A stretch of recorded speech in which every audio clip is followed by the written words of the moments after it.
Assalomu alaykum.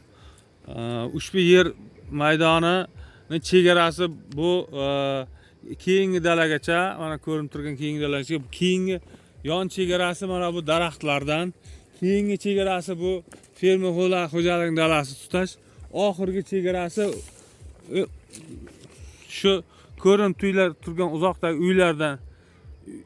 uylar bilan o'ralgan.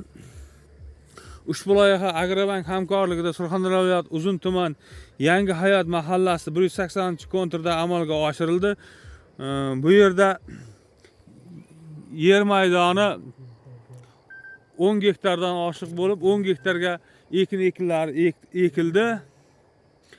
Maydon hajmi 10 gektardan iborat, uzunligi 1460 metr, 1460 metr, uzunligi 1460 metr, eni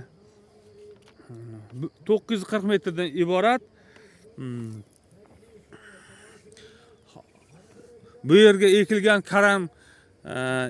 karam mahsuloti zamonaviy usullar bilan parvarishlandi.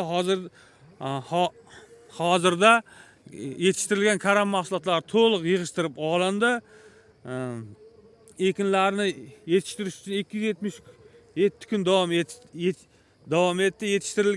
Yetishtirish jarayonida sug'orildi, tabiiy va mineral o'g'itlar bilan oziqlantirildi. Bu yerda 20 ta ijarachilar mehnat qildi.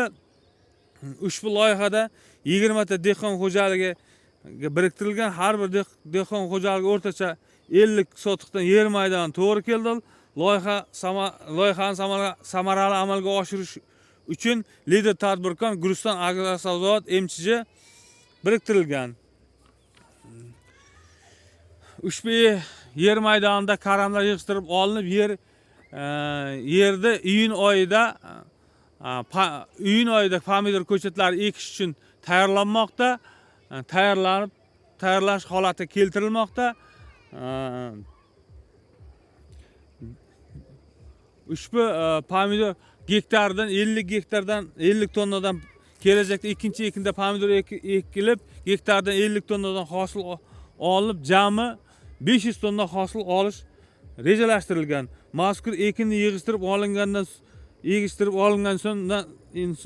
so'ng mana shu pomidor ekishdan tayyorlanayotgan yer maydonlari hisoblanadi. Ikkinchi ham daromadli ekin turlari